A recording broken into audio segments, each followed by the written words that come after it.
ce que le Seigneur a fait dans ma vie. Et quand les frères m'ont proposé de venir enregistrer un petit morceau d'une petite expérience que j'ai fait, enfin, une petite expérience, on va dire plutôt une grande expérience, puisque ça a été pour moi véritablement l'expérience de ma vie pour pouvoir comprendre le plan de Dieu sur ma vie.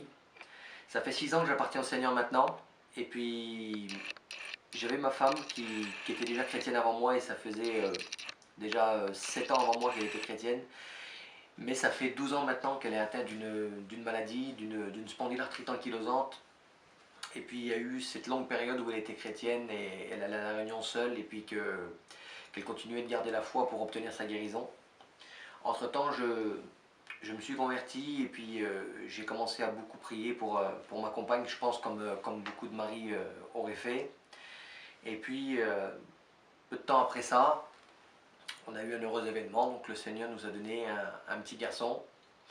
Et puis, je me suis dit, à partir du moment où on a eu le petit, ça va être vraiment la source de joie, la source de bonheur chez nous. Et puis, les choses vont aller de mieux en mieux, et puis de toute façon, maintenant on a un foyer chrétien et le Seigneur va nous bénir. Mais voilà que, peu de temps après, quand mon fils a commencé à avoir 1 an, il était à peu près comme tous les enfants, il était dans son petit trotteur, il commençait à parler, à dire ses premiers mots. Et puis petit à petit, ça a commencé à régresser. Et puis le petit commençait à faire de moins en moins de choses, dire de moins en moins de mots. Et puis à l'âge de 3 ans et demi, on nous a diagnostiqué à l'hôpital le petit, et puis on nous a dit qu'il était atteint d'autisme, qu'il était autiste. Alors là, ça a été vraiment très très très très compliqué pour moi. Je pense que j'ai pas besoin de vous faire un dessin pour que vous puissiez comprendre le poids qui est tombé sur moi. Et je disais à ma femme, il y avait ta maladie, et puis maintenant il y a cette difficulté là qui tombe. Et puis je le dis à ma honte, j'ai pas du tout accepté ça.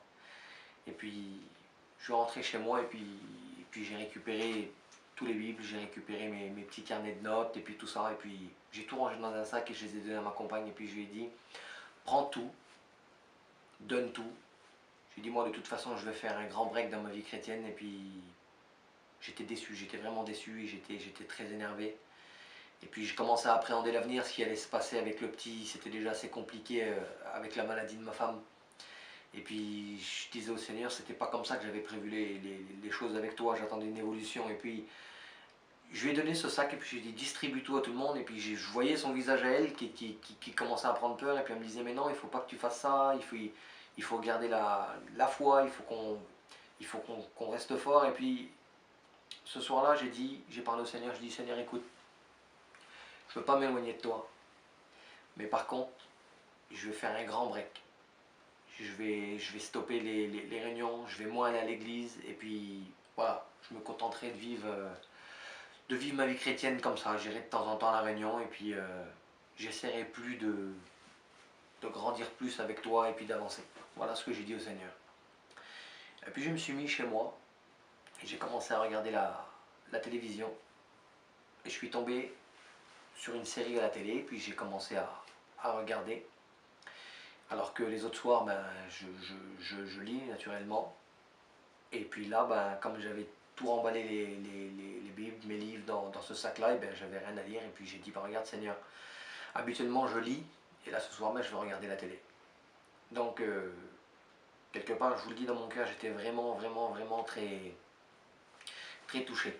Et puis, en regardant cette série, je suis cet épisode-là, et puis d'un seul coup, c'est une chrétienne qui était hospitalisée, donc dans cette série-là que je regardais.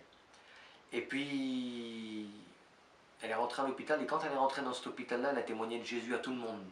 À tous les étages où elle allait, dans tous les services, elle témoignait du Seigneur. Et puis, à un moment donné, elle était entrée parce qu'elle avait des problèmes sur la peau, et puis ils lui ont très rapidement dit qu'elle était condamnée, et puis qu'il lui restait quelques jours à vivre. Et puis d'un seul coup, on a vu un découragement tomber sur cette femme.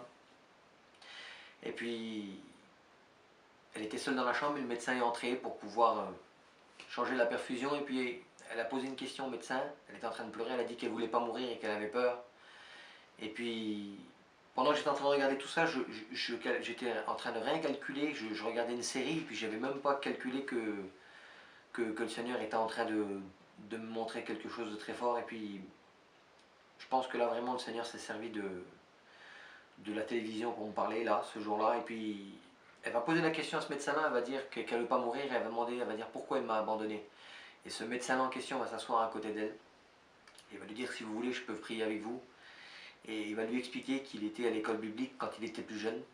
Et puis qu'enfin, à la fin de l'année, d'une de ses années d'école biblique, il lui avait demandé de choisir un passage, son passage préféré de la Bible. Et puis il a choisi le premier épître de Pierre, chapitre 1, au verset 7, qui dit, afin que l'épreuve de votre foi, plus précieuse que l'or périssable, qui cependant est éprouvé par le feu, soit donnée en louange, gloire et honneur, lorsque Jésus-Christ apparaîtra. Et puis cette femme va lui dire, alors pourquoi vous êtes là? Et puis il va dire, à cause de l'épreuve que vous êtes en train de traverser. Il dit, je ne l'ai pas compris. Et à ce moment-là, la présence de Dieu a commencé à descendre. Et puis j'ai vraiment ressenti une puissance qui commençait à entrer en moi. Et puis le Seigneur était en train de véritablement me donner cette direction-là, ce courage-là. Et puis j'ai compris à travers ce verset-là que c'est ce feu-là qui se présentait devant moi. Il fallait que je le traverse, et que c'était véritablement une prise de conscience pour moi à ce moment-là. Et puis j'ai accepté cette épreuve-là. J'ai accepté cette épreuve-là, et puis indirectement la première épreuve par rapport à ma femme que je n'acceptais pas, là je l'ai acceptée. Et je peux vous dire que depuis que je l'ai accepté, tout a changé. Tout a changé parce que j'ai véritablement compris quand le Seigneur a dit qu'il faut qu'on prenne son joug, parce que son joug à lui il est léger. Et là je peux le dire qu'aujourd'hui, les gens me regardent avec un regard, les gens disent mais c'est pas possible, et puis les gens nous regardent avec un regard de pitié, et puis en réalité, le Seigneur nous a donné une force par rapport à ça, je le dis, la paix que Dieu m'a donnée, ça surpasse toute chose. Alors, j'avais vraiment, vraiment à cœur de partager cette expérience-là, excusez-moi, avec vous qui nous regardez, c'est de vous dire que si vous avez des malades, des enfants malades, si vous avez des personnes malades dans vos familles, et que vous traversez cette épreuve-là, prenez courage. Et surtout, les épreuves qui vont se présenter devant vous, acceptez-les. Parce que le Seigneur a son plan, le Seigneur a ses directions.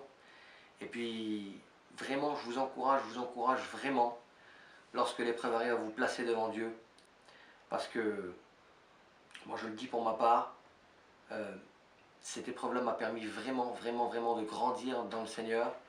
Et puis, je le dis, on le dit souvent avec ma femme quand on se réunit, on dit que c'est vrai que pour certains ça paraît vraiment fou ce que je suis en train de dire là, mais on le dit souvent avec ma compagne, on le rappelle que on n'aurait pas été, on n'aurait pas eu le foyer qu'on a aujourd'hui en Jésus, et comment on est fort, et que le Seigneur nous a donné cette force, comment que le Seigneur nous a enracinés. On n'aurait jamais eu cette force-là sans ces deux épreuves-là. Donc je le redis, je le répète encore, soyez forts dans l'épreuve, parce que lorsque l'épreuve arrive, on a le Seigneur avec nous, et lorsqu'on accepte cette épreuve-là, qui nous permet de grandir, tout change en Jésus. Alors, vraiment, j'espère que ces paroles-là vous ont béni, et puis je vous dis que le Seigneur vous bénisse. Mettez un petit pouce bleu en bas de la vidéo, et abonnez-vous à la chaîne YouTube. Que Dieu vous bénisse.